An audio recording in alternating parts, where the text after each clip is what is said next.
It's Jim Ross from Excel Self-Storage Auctions.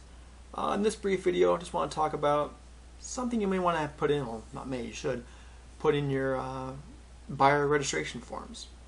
Now again, you should be doing this for all your auctions as far as, again, of course we do, but we're the auction company, but as far as if you're doing this yourself, have a buyer registration form so all your auction attendees are coming in, lays out the rules and regs of what's going on as far as the auction for that day. Of course, collecting their name and address, email, phone number, all their contact information. But one little stipulation that will save some headache when this comes up is having what a completed sale. What is the definition of a completed sale?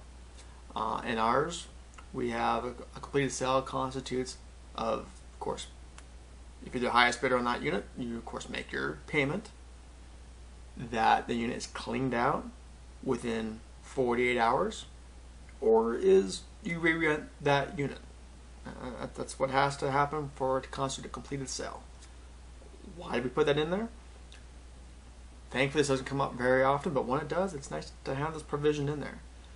Is what happens when you go through the auction, you just say sold, they pay on that unit, and then lo and behold, the next person walking in that door is, here's the auction, that customer that was delinquent that just got sold. Here's my money. Here's what I owe you. Take it. Sorry. Here's my money. When you say, oh, sorry, it just got sold. You're shit out of luck. No. Who has more emotional value invested in this unit?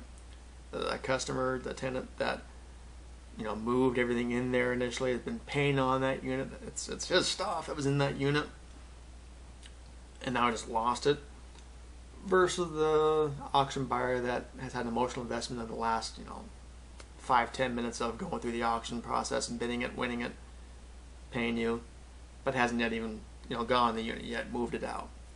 Now again, this doesn't happen very often, but when it does, it's nice to have this provision in there. The reason being, I'm going to default back to the tenant, to the customer, of accepting their money, making that unit whole, and then returning the cash that I sold for an auction back to that auction buyer. And again, makes them totally mad when it's only happened a handful of times, but I've been very happy that I had that provision in my rules and regs, that just in case when that does happen, I can show it. No, it's not a completed sale yet. Yes, I took your money, we sold it, however it hasn't been cleaned out yet in 48 hours, and then you haven't re-rented the unit, so no, the tenant came in, made their payment, I'm giving it back to you. And you're going to get people that are going to say, no, this, in your statute it says you said sold, it's a done deal, it's my unit. And yes, that's in there. However, I fall back on, it's my auction, it was my auction rules, you signed it, it's not a completed sale. It's just not worth that lawsuit, from the tenant. Just because you may be in the right that you sold the unit, follow the law, you can sue anybody for anything, okay? They still may sue you. So I'd much rather run my risk of pissing off the auction buyer by just saying, look, the guy came and made a payment, it's not a completed sale, it says right there in the rules, here's your money back, let's move on. Other units are going to come up, okay? Name of the game, sorry, but that's the way I run things. I'm looking after my current customers.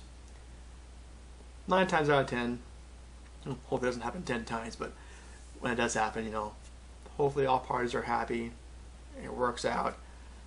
I just sleep better knowing that I have that provision in my bidder registration form, that if and when it does occur, again, this is only about the day of the auction. Let's just say it's same morning, just within minutes after the auction. We're not talking like 2 or 3 days later here. Again, that 48 hours, that's when that comes into play. No, we're talking day of the auction, kind of the craziness, and that person comes in to make their payment. That's when this kicks in. So it's a nice thing to have. Again, I'll be more than happy to send you a copy of my buyer registration form, rip it off, It's fine.